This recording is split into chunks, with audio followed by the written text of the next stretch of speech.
Dear students, I am Soundra Pandian, your English teacher. Today we are going to see about the poem titled Incident of the French Camp. It was written by Robert Browning. Let me give introduction about author Robert Browning. Robert Browning was born on 7th May and died on 12th December 1889.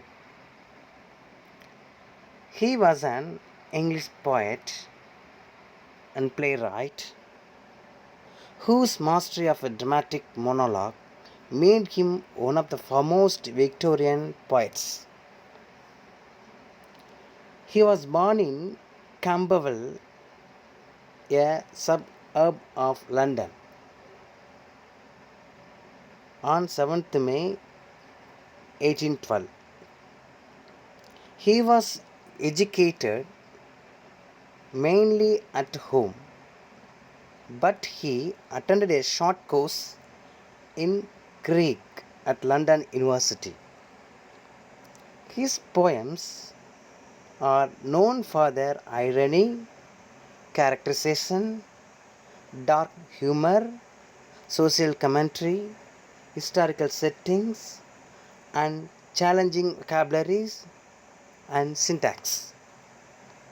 He developed a unique form of conversational and rhythmic verse.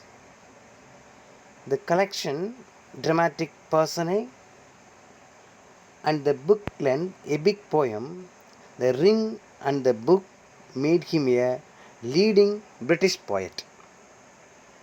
By 1881, in recognition of his outstanding contribution to literature, a literary society called Browning Society was established. Okay, let me explain about it. Robert Browning was a London poet, British poet. He was a playwright whose mastery of dramatic monologue. இப்போ பார்த்தோம்னா நம்ம உங்களுக்கு தெரியும். So mastery of dramatic monologue, ஒரு ட்ராமாவில் ஒரு பிளேயில் தனி ஒருவர் பேசுகிறது தான் மோனோலாக் அப்படின்னு நம்ம சொல்கிறோம். ஸோ அதில் மிக திறமையான ஒரு வல்லமை மிக்க ஒரு ரைட்டர் இவர் அதன் மூலம்தான் இவர் அந்த லண்டன் விக்டோரியன் ஏஜில் உள்ள அந்த லண்டன் போய்ட்டில் ஒரு மிகச்சிறந்த ஒரு போய்ட் ரைட்டராக ஆகியிருக்கார். அதுக்கு காரணம் அந்த மாஸ்டரி ஆஃப் ட்ரமாட்டிக் மோனோலாக் தான். ஸோ அடுத்து இவர் எங்கே பிறந்தார் அப்படின்னு பார்த்தோம்னா, லண்டன் நான் காமனாக சொன்னாலும் கேம்பவெல் அப்படின்ற சிட்டியில் சபர்ப் ஆஃப் லண்டன் அப்படின்னு சொல்கிறாங்க. அதாவது லண்டனில் உள்ள ஒரு புறநகர் பகுதி, லண்டனுக்குள்ளே கிடையாது, சப்அர்ப் அப்படின்னு சொல்கிறாங்க. ஸோ அர்பன்னா நம்மளுக்கு தெரியும். ஸோ புறநகர், இது சப்அர்ப்னாவே புறநகர் பகுதியில் பிறந்திருக்காரு அப்படின்றத சொல்கிறாங்க. எப்போன்னா 7th மேல 1812 பிறந்திருக்காங்க. So and then he was educated mainly at home. வீட்டிலே படிக்கிறாரு, ஒரு வீட்டிலே படிச்சிருக்காரு. மோஸ்ட்லி நம்ம தமிழ்நாட்டிலே பார்த்தோம்னா நிறைய பேர் திண்ணை பள்ளி அப்படின்னு சொல்லிட்டு அவங்கவுங்களே படிச்சிருப்பாங்க. ஸோ அந்த மாதிரி ஒரு எஜுகேஷன் தான் அவர் வீட்டிலே படிச்சிருக்காரு. வீட்டிலேனா வீட்டில் ஒரு நல்ல ஒரு எஜுகேட்டர் வச்சு ஸ்டடீஸ்லாம் கொடுத்துருப்பாங்க அவங்களுக்கு. ஸோ அந்த மாதிரி ஒரு லேர்ன் பண்ணவர் தான் நம்ம Robert browning. He attended a short course in Greek at London University. இப்போ லண்டன் யூனிவர்சிட்டியில் போய் ஷார்ட் கோர்ஸ் பண்ணியிருக்காங்க. ஸோ ஷார்ட் கோர்ஸ்னால் இவர் க்ரீக் மட்டும் படிக்கலை, லாட்டின் படிச்சிருக்காரு, ஃப்ரெஞ்ச் படிச்சிருக்காரு, இட்டாலியன் படிச்சிருக்காரு, அதோட க்ரீக் படிச்சிருக்காரு. இவ்வளோலாம் படிச்சிருக்காரு. இவ்வளோ திறமை அவருக்கு இருக்குது அப்படின்றது நான் படிக்கும்போது தெரிஞ்சிட்டேன் இவரை பற்றின விஷயங்கள் எல்லாமே. ஸோ இவருக்கு அவ்வளோ லாங்குவேஜஸ் தெரியும். அடுத்து his poems are known for their irony. இவரோட போயம் ஐரணி அது வெளிப்படும் கண்டிப்பாக. தெரியும். கேரக்டரைசேஷன், அந்த குண அதிசயங்கள் அப்படின்னு சொல்லக்கூடிய ஒரு ஒரு கதைக்கு ஏற்ற மாதிரி, ஒரு ஃபிக்ஷன் ட்ராமாக்கு ஏற்ற மாதிரி கேரக்டரைசேஷன் பண்ணுறது. ஸோ டார்க் ஹியூமர் அப்படின்னு சொல்கிறது, சோசியல் கமெண்ட்ரி, ஹிஸ்டாரிக்கல் செட்டிங் அப்படின்னு சொல்கிறாங்க. இப்போ ஃபார் எக்ஸாம்பிள் உங்களுக்கு ஐரணி அப்படின்னா என்னென்னா, தமிழில் வந்து வஞ்ச புகழ்ச்சி அப்படின்னு சொல்கிறது தான் ஐரணி.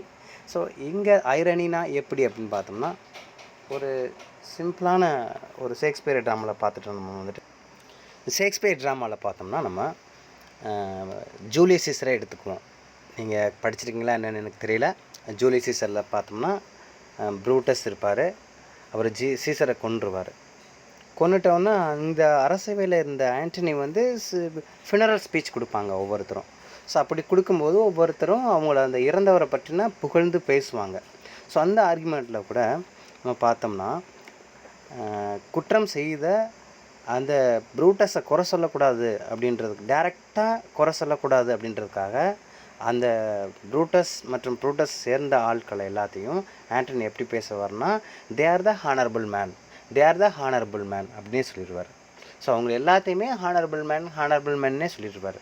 ஸோ ஆனால் மக்கள் என்ன அண்டர்ஸ்டாண்ட் பண்ணியிருப்பாங்கன்னா, ஹானரபிள் மேன்னு ஒரு ட்வைஸ் த்ரைஸ் நிறைய மெனி டைம்ஸ் சொல்லும்போது அவங்க வந்து புரிஞ்சுப்பாங்க. ஸோ இவன் வந்து கெட்டவன் அப்படின்றத நம்ம புரிஞ்சுப்பாங்க. ஸோ அந்த மாதிரி ஐரானிக்கல் டேர்ம்ஸ் உள்ள யூஸ் பண்ணியிருப்பாங்க. ஸோ அது மட்டும் இல்லாமல் கேரக்டரைசேஷன், அந்தந்த ஃபிக்ஷனுக்கு ஏற்ற மாதிரி, அந்தந்த கதைக்கு ஸ்டோரிஸ்க்கு ஏற்ற மாதிரி கேரக்டரைசேஷன் பண்ணுறது. அது மட்டும் இல்லாமல் டார்க் ஹியூமர் அப்படின்னு சொல்கிறாங்க. What is mean by dark ஹியூமர்னால், ட்ராஜிக் காமெடி மாதிரி இது ஒரு டார்க் ஹியூமர் அப்படின்ட்டு இருக்கும். இப்போ எக்ஸாம்பிளுக்கு பார்த்தோம்னா, ஷேக்ஸ்பியர் ட்ராமாலே மெனி ட்ராமாவில் பார்த்தோம்னா, மேர்ச்சன்ட் ஆஃப் வெனிஸோடு எடுத்துக்கிட்டோம்னா, அந்த ஃப்ளஷ் தான் கேட்டிருப்பாங்க. அதாவது நம்ம பிரெஸ்ட்டில் உள்ள ஃப்ளஷ் கேட்டிருப்பாங்க. ஸோ அந்த ஃப்ளஷை தான் கட் பண்ணி கொடுத்துருவாங்க அப்படின்னு நினச்சிட்டே இருப்பான். ஆனால் ஃபைனலாக பார்த்தா அவனுக்கே பெனால்ட்டி போட்டுருவாங்க. ஸோ அந்த மாதிரி நம்ம எண்டு வந்து ட்ராஜடியாக இருக்குன்னு நினச்சிட்டே இருப்போம். ஃபைனலாக பார்த்தா காமெடியாக போயிடும். ஸோ அந்த மாதிரி இருக்கக்கூடியது தான் டார்க் ஹியூமர் அப்படின்னு சொல்லக்கூடியது. அப்புறம் சோசியல் கமெண்ட்ரி, சமூகத்திற்காக பேசுகிறது. ஸோ அந்த மாதிரியான கமெண்ட்ரியாக இருக்கட்டும். ஹிஸ்டாரிக்கல் செட்டிங், பேக்ரவுண்டெல்லாம் பழைய ஹிஸ்டாரிக்கலாக வச்சுக்கிறது. ஸோ அந்த மாதிரி.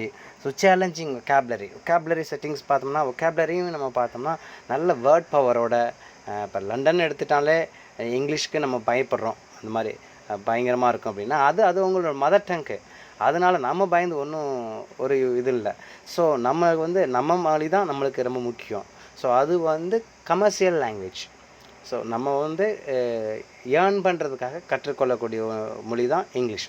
ஸோ அதனால் அந்த மொழி வந்து அந்த வெக்காபுலரி டேர்ம்ஸ்லாம் நல்லா ஸ்டாண்டர்டாக யூஸ் பண்ணியிருப்பார். அப்புறம் சின்டாக்ஸ், அந்த அரேஞ்ச்மெண்ட்ஸ் ஆஃப் வேர்ட்ஸ் அதெல்லாம் பர்ஃபெக்டாக இருக்கிறது தான் அந்த சின்டாக்ஸ்ன்னு சொல்கிறது. ஸோ அதெல்லாம் பார்த்தோம். One second read it. His poems are known for their irony, characterization, dark humor, social commentary, historical setting and challenging vocabulary and syntax. இதெல்லாம் அவருடைய போயங்களில் பக்காவாக இருக்கும் அப்படின்னு சொல்ல வராங்க. So everything he will write perfectly அப்படின்னு சொல்கிறாரு அவர் வந்துட்டு. அடுத்து, the collection of dramatic personae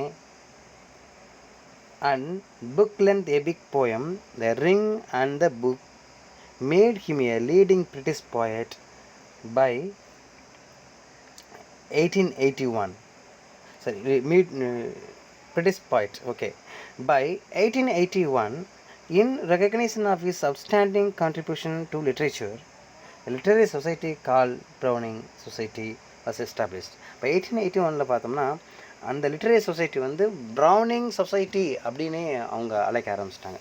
so அந்த மாதிரி ஒரு சூப்பர்பான ஒரு பேக்ரவுண்ட் இருக்கக்கூடிய ஒரு ஆதர் தான் இந்த ராபர்ட் ப்ரௌனிங். ஸோ இவரை நம்மளுக்கு incident of the French camp அப்படின்னு சொல்லிட்டு ஒரு போயத்தை நம்மளுக்கு கொடுத்துருக்காரு.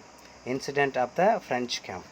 ஸோ இந்த போயம் எழுதுகிறாரு அப்படின்னா இந்த போயம் வந்துட்டு ஸோ அந்த நெப்போலியன் மேலே ஒரு அட்மிரேஷன் இருக்கிறதுனால தான் இந்த போயம் எழுதியிருக்கிறாரு. ஸோ அதாவது ஃப்ரெஞ்சோட கிங் யாருன்னா நெப்போலியன். அது மட்டும் இல்லை, சீப் வாரியர் அவர் வந்துட்டு. ஆர்மி ஃபோர்ஸில் சீப் இவர். ஸோ அவர் மேலே ஒரு இன்ஃப்ளேஷன் இருக்கிறதுனால தான் ஸோ அவரை பற்றின இந்த போயம் எழுதியிருக்காரு. எக்ஸாம்பிளுக்கு பார்த்தோம்னா ஒரு அமெரிக்கன் போயிட்டு வால்ட் விட்மேன் இருப்பார். ஸோ அந்த வால்ட் விட்மேன் வந்துட்டு ஆப்ரஹாம் லிங்கன் மேலே அளவில்லாத ஒரு பற்று இருந்ததுனால அவர் வந்து ஓ கேப்டன் மை கேப்டன் அப்படின்னு எழுதியிருப்பார். அவருடைய இறப்பை சொல்லி வரும்போது அவர் ஒரு போயம் எழுதியிருக்கிறாரு, O captain my captain. So அந்த மாதிரி இந்த ராபர்ட் ப்ரௌனிங் வந்துட்டு நெப்போலியன் மேலே உள்ள ஒரு பற்று இருக்கிறத வச்சு தான் இந்த போயமும் கொஞ்சம் எழுதியிருக்கிறார். இருந்தாலும் இந்த போயத்தோட தீம் உள்ளே போய் பார்த்தோம்னா ஒரு சோல்ஜரோட ஃபீலிங் அதை பற்றி தான் சொல்லுது. ஒரு சோல்ஜரை பற்றி தான் மோஸ்ட்லி க்ளோரிஃபை பண்ணி இந்த போயம் சொல்லியிருக்கு நம்மளுக்கு வந்துட்டு. ஸோ இந்த போயம் பார்க்குறதுக்கு முன்னாடி நெப்போலியன் பற்றி நம்ம பார்த்துக்கலாம். So before you begin to listen to the poem, let's know about the interesting background of the incident of the French camp. So Napoleon Bonaparte, 1769-1821, was originally an officer in the French army, became the army chief and a legendary warrior who later known for his military skill and genius. The poem Incident of the French Camp narrates an actual incident in the war in 1809 between France and Austria led by Napoleon. Napoleon was standing on a little mount, eagerly looking towards Ratisbon. Ratisbon is a city in Austria. His mind was oppressed with anxious thoughts, and he said to himself that all his ambitious plans would come to nothing if Lance failed to storm Ratisbon. So first of all, I would like to give a simple introduction about Napoleon Bonaparte. Who is Napoleon Bonaparte? He was the greatest king in France, greatest warrior. Okay, இப்போ அவரை பற்றி சொல்லணும்னா Napoleon போனபார்ட்ன்றது greatest வாரியர்னு நான் சொல்லியிருக்கிறேன். அவர் ஒரு ஃபோர்சிகா அப்படின்னு சொல்லக்கூடிய ஒரு நாட்டினுடைய பிறந்தவர் தான். ஸோ அந்த ஃபோர்சிகான்ற கண்ட்ரி வந்து இட்டாலியோடு தான் இருந்தது. ஸோ இட்டாலியோடு இருக்கும் பொழுது இந்த ஃப்ரான்ஸ் வந்து அவங்கள அடிமைப்படுத்தி வச்சுருந்தாங்க. நமக்கு ஏன்சியன்ட் டயத்தில் பார்த்தோம்னா யூரோப்பியன் கண்ட்ரிஸ் எல்லாத்தையுமே, ஆல்மோஸ்ட் யூரோப்பியன் கண்ட்ரிஸ் மட்டும் இல்லை, எல்லாத்தையுமே பிரிட்டிஷ்காரங்க அவங்க கேப்சர் பண்ணி வச்சுருந்தாங்க. ஸோ இவங்களை வந்து இந்த ஃப்ரான்ஸ்காரவங்க கேப்சர் பண்ணி வச்சுருக்காங்க. ஸோ அப்படி இருக்கும் பட்சத்தில் இவனுக்கு என்னென்னா தனி நாடு வேணும். இப்போ எப்படி நம்ம இலங்கையில் தனி ஈழம் வேணும்னு கேட்குறாங்க, ஆனால் அவங்கெல்லாம் இலங்கைக்காரங்கன்னு சொல்கிறாங்க, பட் அதுக்குள்ளே ஒரு தனி ஈழம் வேணும் அப்படின்னு சொல்கிறாங்க. ஸோ அந்த மாதிரி இவருக்கு ஒரு ஃபீல் இருந்தது, நம்மளுக்குன்னு ஒரு சுதந்திரம் வேணும் அப்படின்னு சொல்லிட்டு. ஸோ அப்படி இருக்கும்போது தான் ஆர்மி ஸ்கூலில் ஜாயின் பண்ணுறாரு, நிறைய விஷயங்களை கற்றுக்கிறாரு, பெரிய ஆர்மி ஃபோர்ஸை க்ரியேட் பண்ணுறாரு, பெரிய லீடர் ஆகிறாரு, மாபெரும் தலைவனாகவும் ஆகிறாரு. ஸோ அப்படிப்பட்டவரை பற்றி தான் நம்ம இந்த போயத்தை கொஞ்சம் பார்க்க போகிறோம். ஸோ மை டியர் ஸ்டூடெண்ட்ஸ், இதை பற்றி நான் அடுத்த வீடியோவில் போயம் நடத்துகிறேன். Okay, thank you very much.